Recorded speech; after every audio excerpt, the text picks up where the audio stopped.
Thank you for joining us for part of your Sunday today. I'm Shannon Bream. Donald Trump and Hillary Clinton both have the day off the campaign trail, but we do not. Here for you. Here for you. I'm Leland Vittert, and this is America's election headquarters from Washington.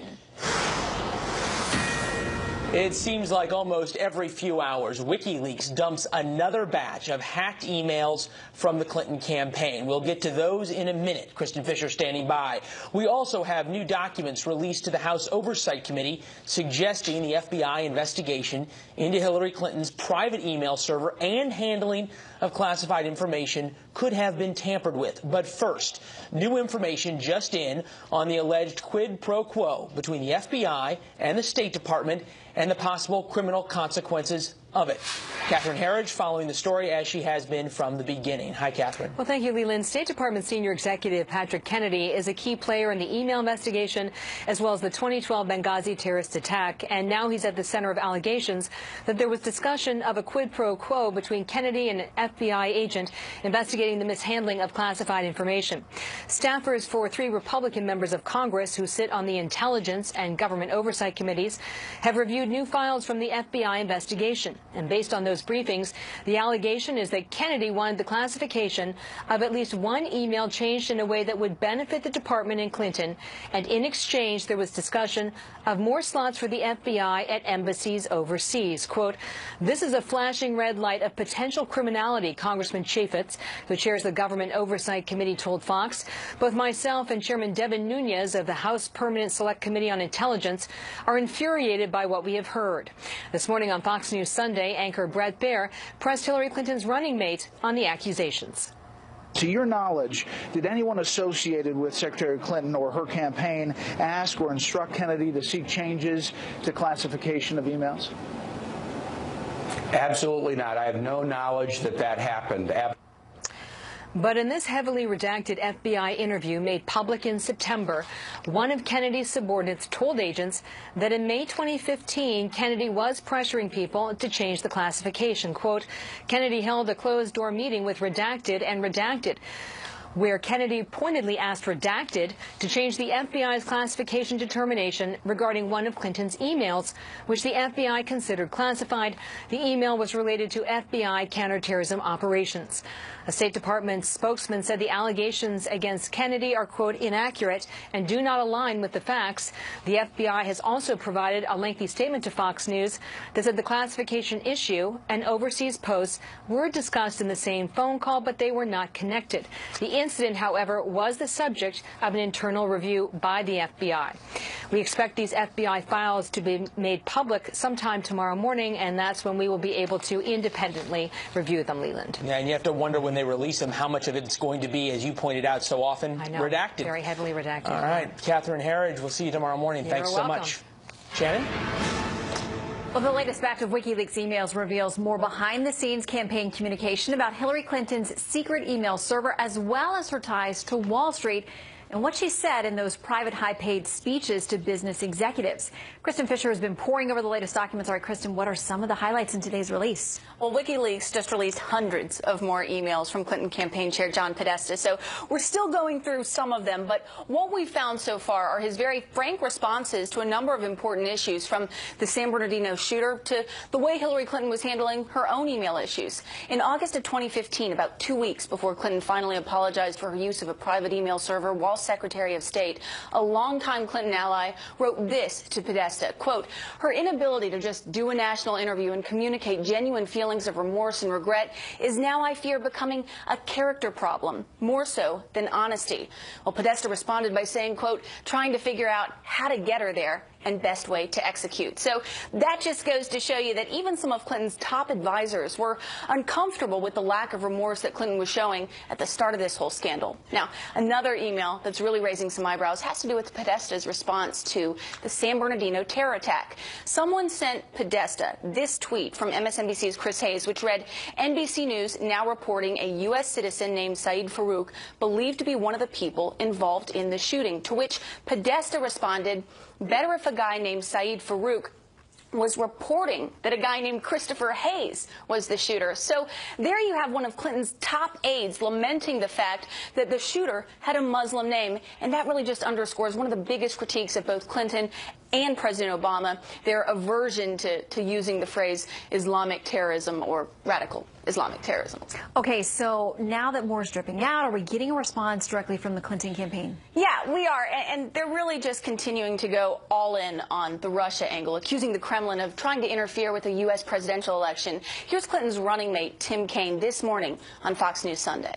Since they're part of an effort by both Russia and Wikileaks, and neither of those are kind of neutral transmitters of information, you can't just automatically assume that everything is on the up and up with these emails. Just as an example, there's one email that references me that is completely inaccurate.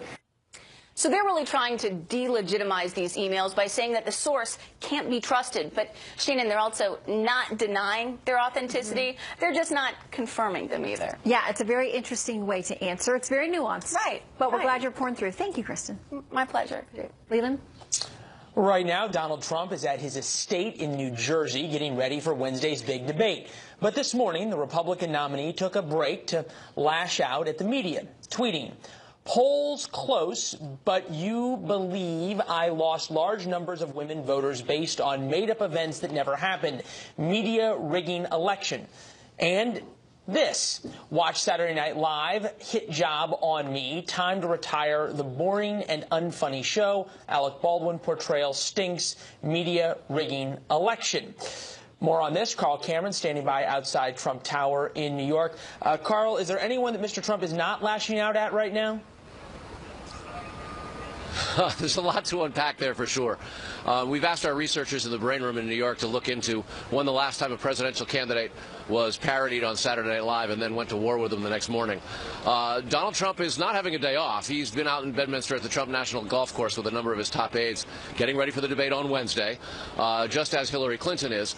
And over the course of the last week, he's really sort of been road testing a whole number of new attacks, whether it's blaming the media for what he says is a rigged election, suggesting that the media collectively is shading things too much in favor of Hillary Clinton and against him, or whether it was yesterday's attack suggesting that there ought to be drug testing before the next debate, because in Trump's words, Hillary Clinton appeared pumped up in the first part of the second debate, and by the end of it seemed to be weary, and he suggested that there might be something going on that he didn't quite understand, and therefore drug testing to make sure Clinton wasn't doping would be there. And there was also this idea that the U.S. election being rigged has created some consternation for fellow Republicans. House Speaker Paul Ryan has said that the election is not going to be rigged, it'll be okay. And this morning, even Mike Pence, Trump's running mate, backed away from the idea that the election's results could not be trusted. Watch. Well, one of the great traditions of America is the peaceful transfer of power. The stakes are so high in this election, but as Donald Trump said in that first debate, and I'll say to you again today, we're going to accept the will of the American people. Trump likes to talk about the polls when he's leading in them.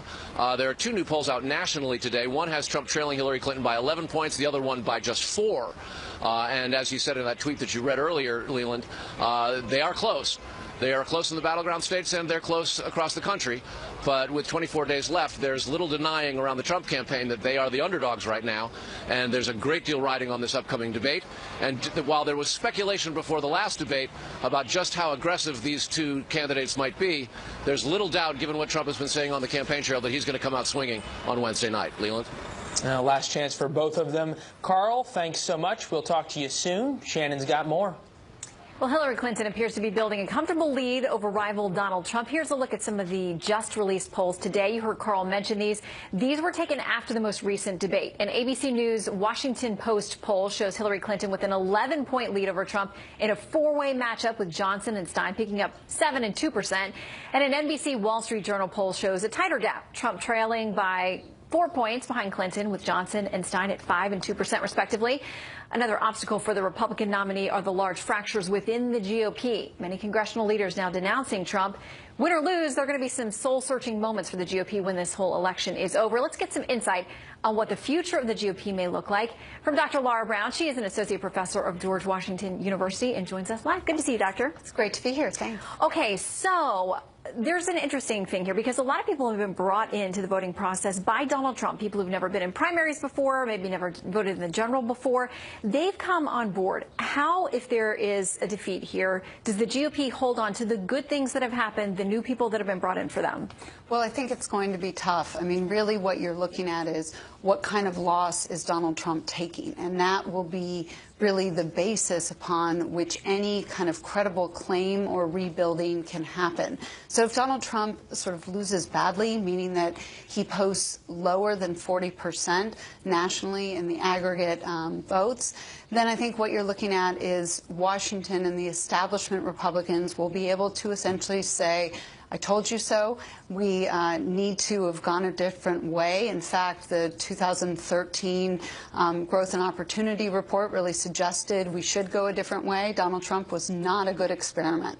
On the other hand, if he ends up with like 44, 45%, and Hillary Clinton ends up with 47 or 48, you see a very different conversation taking place. And that's where there is this problem.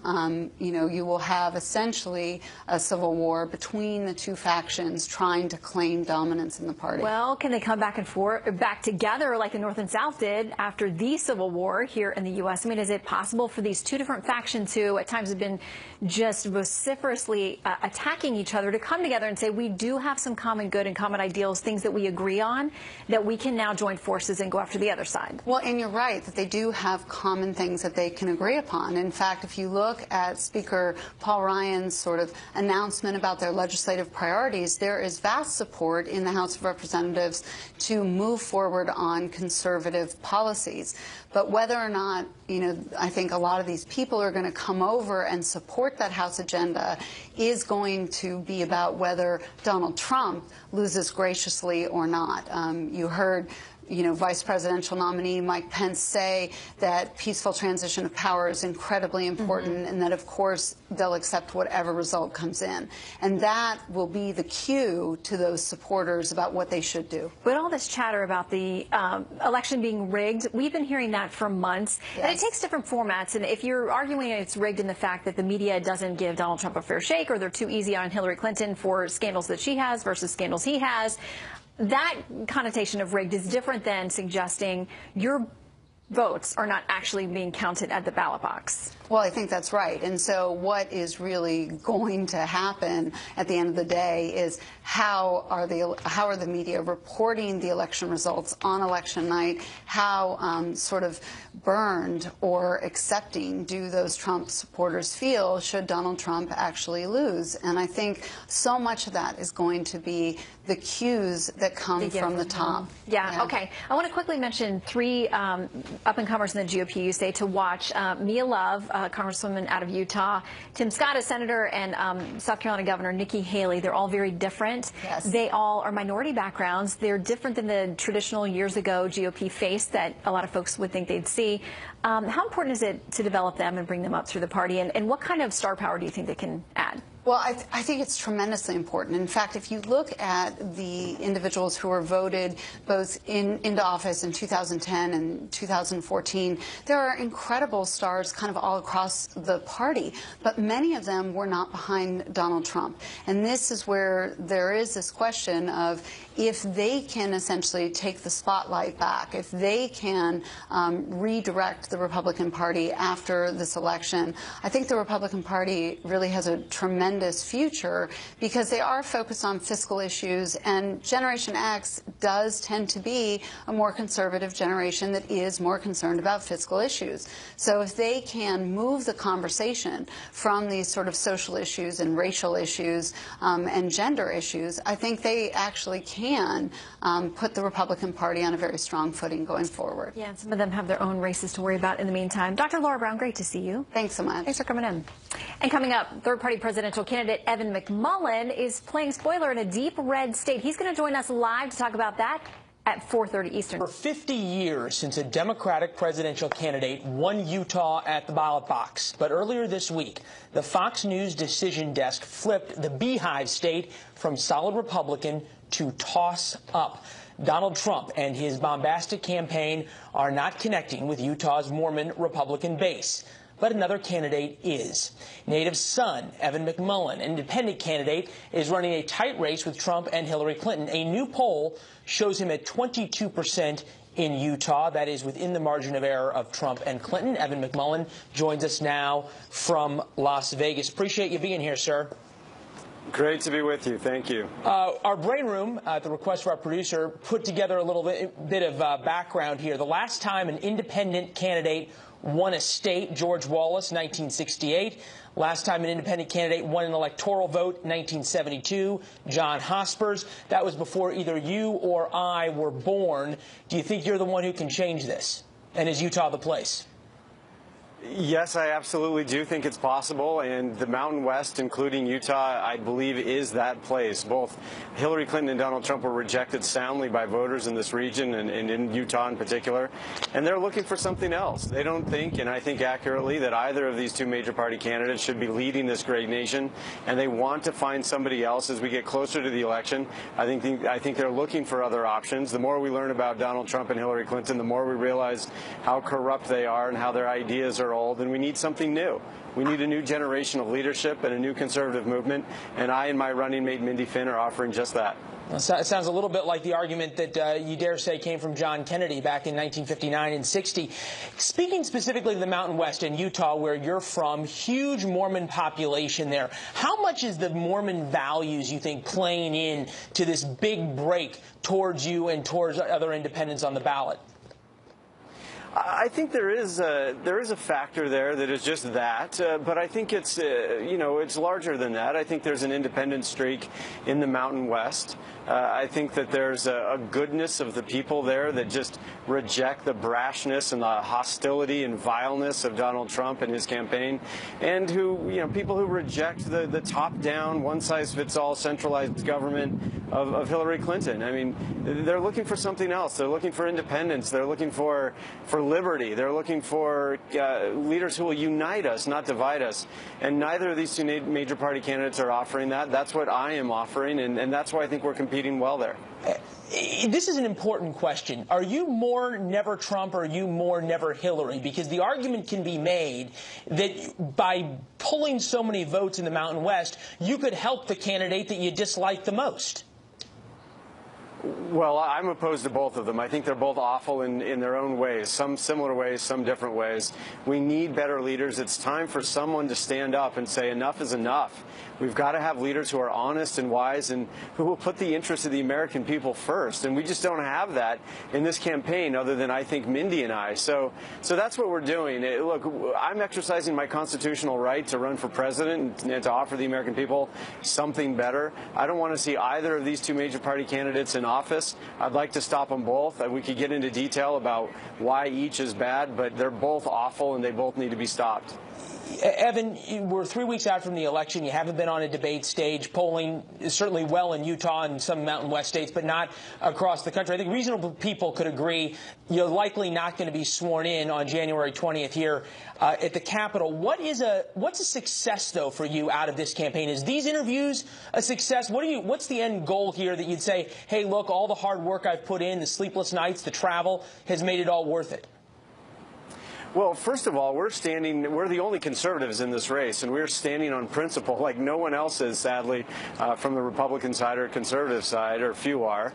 That's what we're doing. We're standing for what's right and what's good and the fundamental ideals that this country was founded upon that are still important to our future. The idea that all men and women are created equal, that we all have a right to life, liberty, and the pursuit of happiness. These things are basic to our security and prosperity going forward. Someone needed to stand for them. On Election Day, we're working very hard, and we hope for the best. But whether we succeed or not at getting this election to the House of Representatives, we are building a new conservative movement that I think will be the future of the conservative movement in general, one that's open to people of all races and religions, one that treats both women and men equally as they are, in fact. And that's what we're building here, and we're very excited about that. And we needed to stand up now to make that point, because if you stand up after the election and you didn't stand up during the election, what legitimacy really do you have?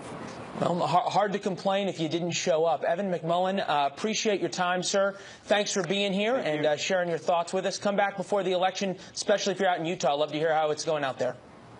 Let's do it. All right. We'll see you then. Shannon? Trail today, preparing for that last debate among a flurry of leaked emails and sexual assault allegations. So how big a role will all those scandals play on Wednesday night? For your fair and balanced debate, Brad Blakeman, former advisor to President George W. Bush, and Matt Bennett, Democratic strategist with Third Way. Great to see both of you today. Thanks for coming in. Good to be here. Matt, we talked a little bit about this in the commercial before. Like, it's such a negative campaign. People are against a lot of things.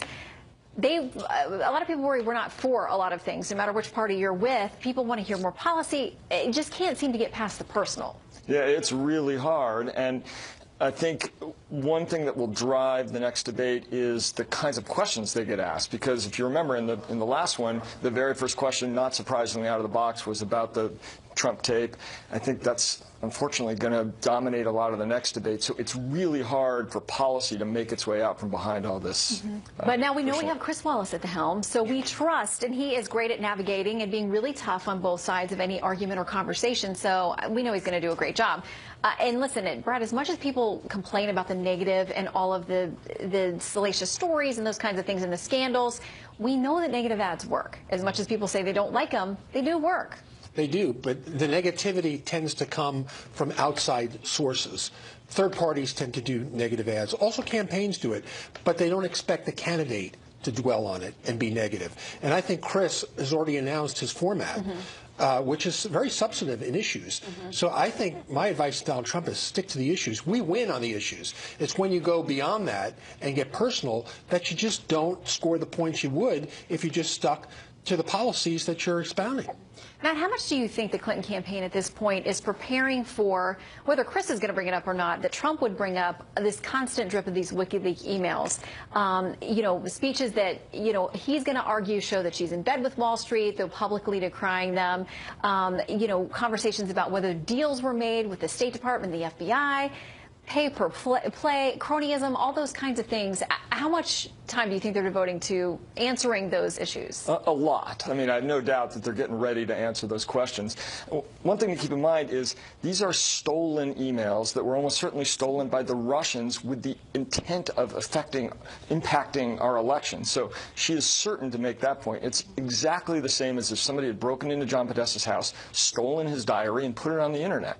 And so while they'll have to make the point that this is really theft, they also probably will have to respond to some of the things that are in those emails. But Brad, at the same time, it doesn't seem to be affecting her overall run for the White House, up by 4 points in one major poll, 11 points in another. Can Trump even have any chance of catching her at this point? I think he can, but this last debate is really going to tell the tale.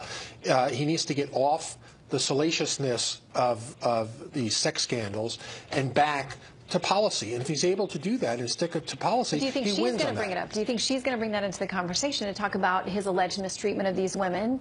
It's making news and it's a headline, just like she's going to have to answer for WikiLeaks and for what's in her emails, well, let's allegedly. See. Because remember Hillary's mantra this week is when they go high, when we go low, they go high.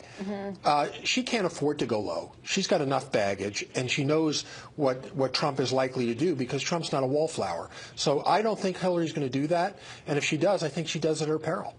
The last debate, the viewership dropped from the first. What do you guys think the third will be like? Do you think that people are really still struggling and this will be a decision maker for them, Matt? No, I don't think there's a ton of people still struggling. I do think that, Donald Trump is great for ratings. So a lot of people are going to watch this debate just to see what happens because they want to know what Saturday Night Live is going to do. That's true. It's a preview of Saturday Night Live. Exactly.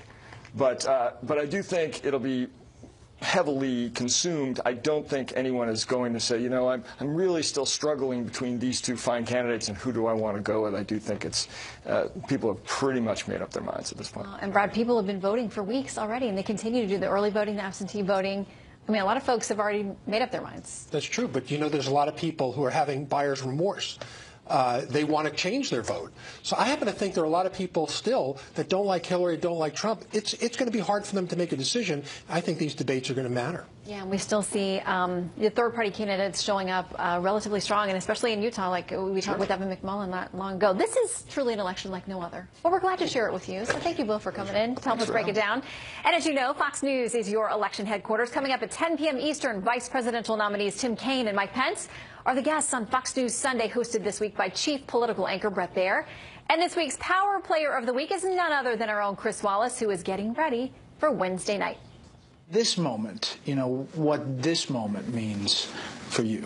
It means a lot. It means a lot personally. It's kind of a statement of where you are in this business. It also means a lot to me because, quite frankly, it means something for Fox. I'm the first Fox moderator to do a general election debate, and I'm very proud for the news organization. I think it's a recognition of the fact that we do serious journalism. Some critics say no, but the fact is you and I know we do. And you can watch Chris moderate the debate Wednesday night right here on the Fox News Channel.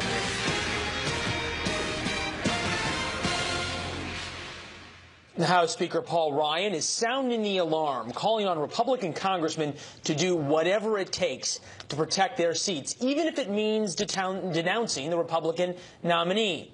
Democrats would need to net 30 seats to gain control of the House. As of now, a little less than 20 races are currently considered vulnerable. But Speaker Ryan's concerns give legitimacy to the possibility that the House, along with certainly the Senate, are in play. David Avella, chairman of GOPAC, which works to protect Republican majorities in state legislatures and grooms local leaders for congressional roles, joins us now. Call it strategy, call it brinksmanship, call it genuine worry. You do get the feeling that Paul Ryan was telegraphing something by those comments. You think he should be worried, or are you worried? Republicans are going to hold the House. We are not turning the gavel over to Nancy Pelosi. Look, the one constant we've had in this election is voters are not looking for a sign-off from their elected leaders of who to vote for in this election. And the candidates who are going to win are going to be the ones who have done their homework, who are talking about issues that voters care about, and have not waited until this last month to start campaigning. Look, the best example is Rob Portman in the state of Ohio. Irregardless of what happens at the top of the ticket, Rob Portman is going to win. And that's what every member of Congress should have done to get themselves right now to this point. Well, there's sort of a certain irony in Ohio that it's normally the top of the ticket that pulls along the rest. Here you got Rob Portman and his get-out-the-vote operation, his data operation, that may actually be the ones pulling Donald Trump along. GOPAC's different, though, than a lot of PACs in the sense that not only do you give money and give support, but you all also do a huge amount of training, of consulting, those kinds of things to these state legislature candidates. People like Mike Pence came up through your organization, Marco Rubio among others. What are you counseling them, young state legislatures who are calling saying, what do I do about Donald Trump? You need to be focused on your race. Look, at the end of the day, state legislators aren't going to do anything for or against the national legislative agenda. They're going to focus on their state legislative agenda, and they need to be connecting with voters on issues that they care about, which is still creating jobs and making sure voters are kept safe in their neighborhoods. Like it or not, though, every Republican, from fellow former presidential candidates all the way down, are being asked day in and day out to answer for whatever Donald Trump is tweeting about, saying on television, scandal that's come out about him. What's the advice? How do you advise them to pivot? You need to stay focused on your race, because that's what voters are going to make the decision about. They're going to have a choice between the Republican nominee and the Democratic nominee. And these candidates, whether they are congressional candidates or state legislative candidates, need to be making sure voters know what they're going to do when they're put in office. You made an interesting point earlier when you said that for the first time, really, the idea of endorsements has meant absolutely nothing in this race. And we've seen that play out all the way from the primaries through now. How does that shift grassroots campaigning going forward? How does that shift the dynamics of House races and Senate races going forward? We need to make sure that every Republican turns out and votes for as many Republicans on the ballot as possible. And for many Americans, that's going to be the presidential race. In other races, it's going to be because their friend or their neighbor is running for a state legislative office, and they're going to vote to help out their friend. You put all those people out, it's a united effect, and it elects a lot of Republicans. You guys have been extraordinarily successful in flipping state legislatures. There we're looking at the balance of power in the House. Some could argue that flipping state legislatures is equally important because you've got 50 of them. Are any of them vulnerable right now that they could flip? Oh, sure. Look, we have 69 of 99 state legislative chambers, overwhelming majority of them. But we still have the chance to pick up the Kentucky State House. We have a chance to pick up the Washington State House. I mean, in a presidential year, you wouldn't think a state like Washington would go Republican at the state level. We have a great chance there, we have a chance to pick up the Colorado State House. If you're looking at where we need to defend, we need to make sure we hold our majorities in the North Carolina House, in New Mexico, in Nevada, in Arizona. So, it's going to be an exciting night on election night. Well, you just mentioned a couple of key swing states: North Carolina, Arizona, Nevada. All right. Exactly, and hence why it's going to be a fun night. Well, it always is. Dave Avella, appreciate you being here, sir. Thank you. Thanks so much. Shannon? News night now. The push to retake Mosul from the Islamic State savages has begun. U.S. troops took that city once already during the Iraq War. You know that. And now we have to help the Iraqis do it again. More on that, plus both presidential candidates are getting ready for their third and final face-off. Brand new polling out before the debate show at least some momentum for Hillary Clinton nationally. Results from 3 recent polls of a 4-way race, each showing Clinton with a lead. Let's take a look. 11 points, 7 points, 4 points over Donald Trump. Each of these polls were taken immediately after the second debate, as well as after that hot mic video of Trump making lewd comments about women. And on this Sunday, Trump, active on social media, again claiming the election on November 8th is already rigged, but took his claim a step further today and included polling places. Quote, the election is absolutely being rigged by the dishonest and distorted media pushing crooked Hillary, but also at many polling places. Sad. It should be noted the Associated Press has reported no evidence has been found that voter fraud is widespread in the United States. The AP citing a study which found of 1 billion votes cast in all American elections between 2000 and 2014, there were only 31 known cases of impersonation fraud. We have Fox team coverage. Mike Emanuel is standing by. Let's start outside Trump Tower in New York City with chief political correspondent Carl Cameron. Carl, what's Trump thinking with the rigged strategy at this point? Well, they look at the polls every day, and he talks about them when they are in his favor and not so much when they are not. And the Trump campaign recognizes that at this point, it's going down to the wire, and he's had a rough patch since the last debate. The next one could be tremendously consequential. And his senior advisors effectively argue that what they are now trying to do is essentially suppress Hillary Clinton's votes by pointing out all of her foibles, all of her controversies, all of her scandals, by going after the FBI and the Justice Department and suggesting that they dropped the ball deliberately and committed a, quote, fraud in Donald Trump's words by failing to charge her in the email server scandal. The attempt by the Trump campaign is to turn off Democratic voters, turn off swing voters, the independent and the undecideds, so that Trump's very, very aggressive, loyal following can win in a low turnout election.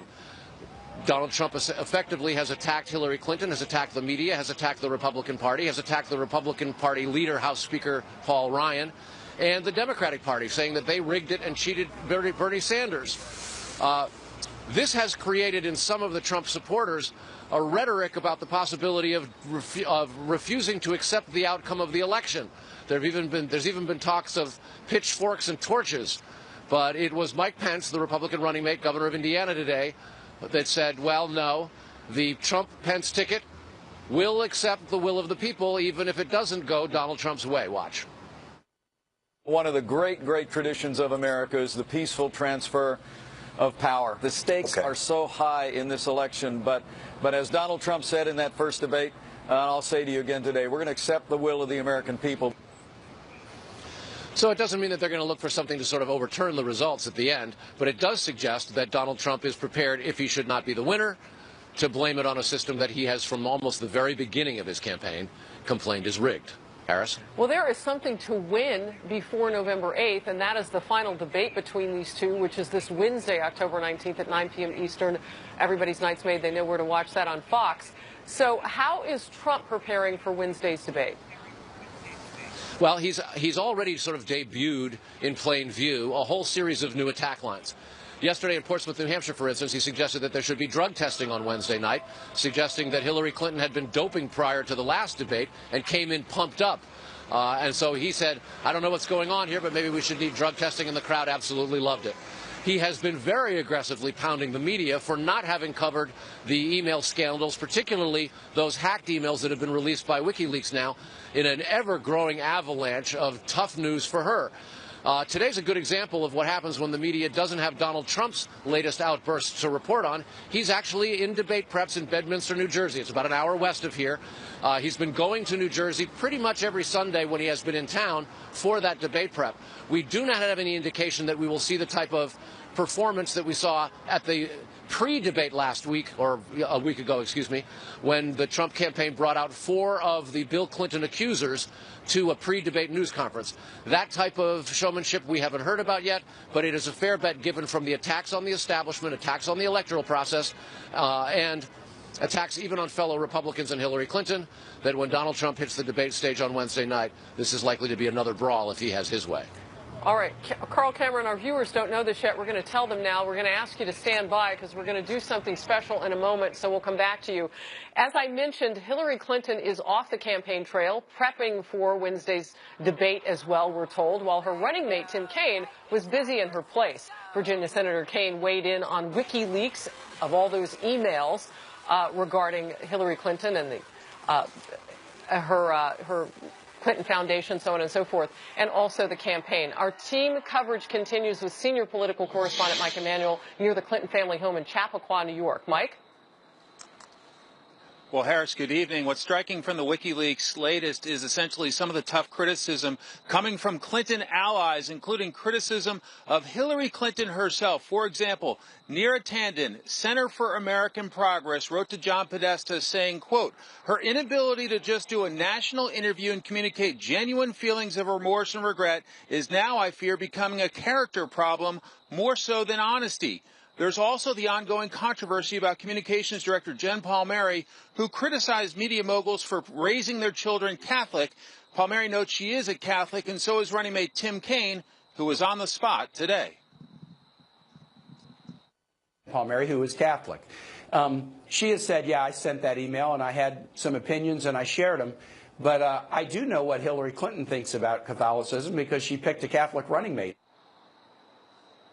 About some of the bickering on email, Kaine reluctantly acknowledged later that sometimes there's some of this stuff going on behind the scenes at campaigns. Harris? Yeah, well, it can get a little chippy. What about all that sniping between the people inside the Clinton world, if you will, those insiders? Yeah, some really tough stuff, including some harsh criticism of the Clintons' own daughter. For example, Doug Band had written to John Podesta saying at one point that he thought Chelsea Clinton was acting like a spoiled brat kid. Then Band emailed this about Chelsea saying, as they say, the apple doesn't fall far. A kiss on the cheek while she is sticking a knife in the back and front. We're told Hillary Clinton's initial reaction to Doug Band's criticism was that she was not upset, saying that her daughter was the only one tough enough to stand up to Band. Harris? What's ahead for Clinton at this point? Well, her week seems entirely focused on this third and final presidential debate, the showdown in Sin City. Clinton stayed out of the spotlight today, remaining behind closed doors much of the day doing debate preparation. We do not expect to see much of her tomorrow either. The bottom line, the Clinton campaign sees these polls. They see that they are ahead. The focus now seems to be, don't blow it. Harris? All right, let's bring back Carl Cameron now for bonus political journalism now with both Carl and Mike. Love to get you guys together. Open up your reporter's notebooks. Carl, first, is Clinton vulnerable to this low turnout strategy of Donald Trump's? And for you, Mike, what is Mrs. Clinton doing about it? And what is she doing to bring out the vote? You guys can kind of talk to each other at this point. Well, from my perspective here, Mike, it's fairly evident that the Trump campaign recognizes that the electorate is very divided, quite cynical, easily angered, and disillusioned. And in doing so, they want to encourage that, so to speak, and suppress Hillary Clinton's votes. Now, since we're talking Vegas, you got to talk about risk, right? And it's always a gamble when you try to depress the vote. But again, today was interesting. Trump was not on the campaign trail. He did do a couple of tweets, but he didn't create the type of fodder that often makes him the dominant lead story in the news. By being off the campaign trail, by toning it down a little bit and letting Hillary Clinton and her email scandals leaked by Wiki, all these hacked emails, the Trump campaign took note today that a lot of the media that they have been very critical about has put more about the email scandal on the air today. So it illustrates the dilemma that Trump faces. He would like very much to undercut Hillary Clinton's vote, but sometimes keeping silent and letting her bake in the sun creates something of a burn. All right, Mike.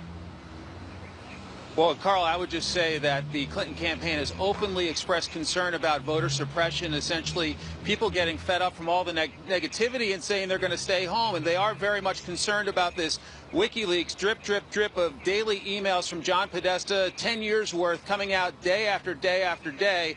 And they have warned Democrats, essentially saying that if you're thinking about voting for a third-party candidate, take a look at Al Gore. In fact, they brought Vice President Al Gore out on the campaign trail to Miami this past week and said, if you're thinking about going third party, well, some people did that with Ralph Nader back in the day in 2000, and that led to President George W. Bush. So if you're thinking about expressing your frustration with your vote, bottom line, that could lead to President Donald Trump.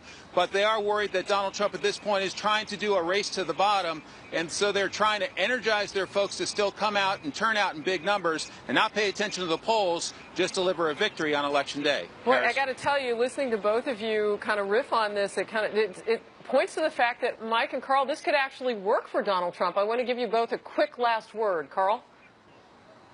The last word for Donald Trump will come on the debate and on Election Day. But tomorrow, we're told, one of the words we're going to hear a lot of is Podesta. Okay. As Mike was talking about, the Clinton campaign is worried about it, and the Trump campaign knows that. They smell blood, and they're going to go for it. All right. Mike, Carl, thank you very much. I appreciate the extra time, the bonus time you've given us. We'll come back if the news warrants this hour, but so far, thank you. So Wednesday's showdown in the Nevada desert will be monumental for at least a couple of reasons. One to note, it will be the final general election presidential debate this season between Trump and Clinton. It will also be the first ever moderated by someone from the Fox News channel. That honor will go to Fox News Sunday anchor Chris Wallace. Don't miss Fox News coverage of the debate Wednesday, October 19th, beginning at 9 p.m. Eastern, live from the University of Nevada, Las Vegas. Your night is made. Pop your corn. Be there. Clinton's private email server was not thorough. FBI notes are indicating there may have been a quid pro quo deal worked out between the State Department and FBI agents over a classified email. House Oversight and Government Reform Committee Chairman Congressman Jason Chaffetz is telling Fox News, quote, in return for altering the classification of that email, the possibility of additional slots for the FBI at missions overseas were discussed, end quote. Chief Intelligence Correspondent Catherine Herridge is live for us in Washington on a story to help us make sense of this, its importance. Catherine. That's right here. State Department Senior Executive Patrick Kennedy is a key player in the email investigation as well as the 2012 Benghazi terrorist attack, and now he's at the center of allegations that there was discussion of a quid pro quo between Kennedy and an FBI agent investigating the mishandling of classified information. Late Friday, the FBI sent a third batch of interviews from the Clinton investigation to the House Intelligence and Government Oversight Committees. Republican lawmakers briefed by staffers say Kennedy wanted the classification of at least one email changed in a way that would benefit the department as well as Clinton. And in exchange, there was discussion of more slots for FBI agents overseas. Campaigning in Kansas, Congressman Mike Pompeo told Fox, quote, it is so representative of the behavior we have seen consistently from the State Department, where every effort was made to protect not our American servicemen in the field, not American national security information, but Hillary Clinton. Another lawmaker called it potential evidence of criminality, Harris. The FBI and the campaign all together. Well, that's right. This morning on Fox News Sunday, Hillary Clinton's running mate was pressed on the accusations. To your knowledge, did anyone associated with Secretary Clinton or her campaign ask or instruct Kennedy to seek changes to classification of emails? Absolutely not. I have no knowledge that that happened. Absolutely not. State Department spokesman said this allegation is inaccurate and does not align with the facts. But in this heavily redacted FBI interview made public last month, one of Kennedy's subordinates told agents that he was pressuring State Department personnel. Reads in part, quote, Kennedy held a closed-door meeting with Redacted and Redacted, where Kennedy pointedly asked Redacted to change the FBI's classification determination regarding one of Clinton's emails, which the FBI considered classified. The emails was related to FBI counterterrorism operations. And while acknowledging today that the Clinton email classification and overseas posts for FBI agents were discussed in the same phone call, a Bureau spokesman said the issues were not connected and the email classification was never changed. The new FBI files could be public as early as tomorrow, and then we'll get a chance to independently review those interviews, Harris. Wow. Not a day goes by that we don't see something fresh and breaking on This this is extremely stream of serious. news. It is. It Catherine, really thank is. you very much. And in fact, Yeah. this topic then, in a different way, continues because new day bringing a new dump from Wikileaks. More emails. Kristen Fisher has more on that. And Kristen, you know, from today's release, even a different angle, if you will. Yeah, I mean, it's a drip that just changes every single day. So today, WikiLeaks released hundreds of more emails. But here's two that really stood out. The first is from August of 2015, about 2 weeks before Clinton finally apologized for her use of a private email server while Secretary of State. A longtime Clinton ally emailed her campaign chair, John Podesta, to say that Clinton's, quote, inability to just do a national interview and communicate genuine feelings of remorse and regret is now, I fear, becoming a character problem, more so than honesty. Podesta responded by saying, trying to figure out how to get her there and the best way to execute. So that just goes to show you that even some of Clinton's top advisors were uncomfortable with the lack of remorse that Clinton seemed to be showing at the start of this whole scandal. Now, Harris, another email that's really raising some eyebrows has to do with Podesta's response to the San Bernardino terror attack. Someone sent him this tweet from MSNBC's Chris Hayes, which identified Saeed Farouk as the shooter, to which Podesta responded, better if a guy named Saeed Farouk was reporting that a guy named Christopher Hayes was the shooter. So there you have one of Clinton's top aides lamenting the fact that the shooter had a Muslim name, and that really just underscores one of the biggest critiques of both Clinton and President Obama, their aversion to sort of conflating Islam and terrorism. Harris? Wow. Shocking. So how Yeah. does the Clinton campaign respond to something like this? Well, they're really just trying to delegitimize these emails by saying the source can't be trusted. They claim that WikiLeaks is in cahoots with the Kremlin and that both are trying to interfere with our election. Listen to what Clinton's running mate, Tim Kaine, said this morning on Fox News Sunday. Since they're part of an effort by both Russia and WikiLeaks, and neither of those are kind of transmitters of information, you can't just automatically assume that everything is on the up and up with these emails. So the Clinton campaign will not confirm the authenticity of any of these leaked emails, but Harris, they're also not denying them either, which says a lot right there. Wow. I don't know that you technically can stay neutral with something like this, but we'll see what happens. Kristen, thank you. So I'm going to ask the Fox News political insiders about this. One of them, you know, knows the Clintons very well, Doug Schoen. He's one of our insiders. They're up next. Stay with us.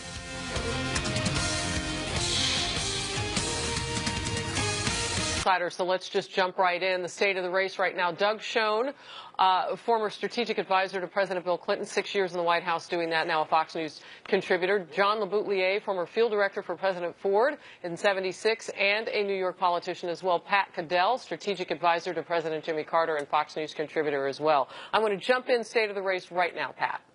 Well, I think the state of the race is we don't know. I mean, we think Hillary is ahead.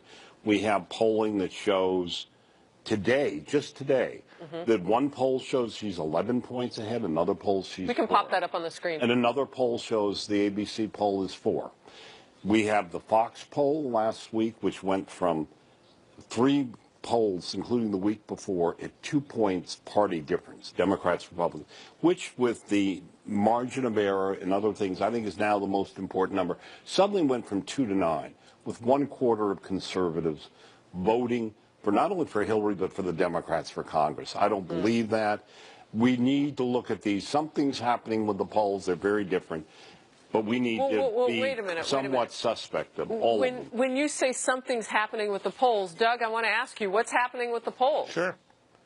Well, it's pretty simple. The Secretary of State has got a 5 or 6 point lead in the Real Clear Politics average. She's ahead in 13 of 14 swing states. She's well over 300 electoral votes.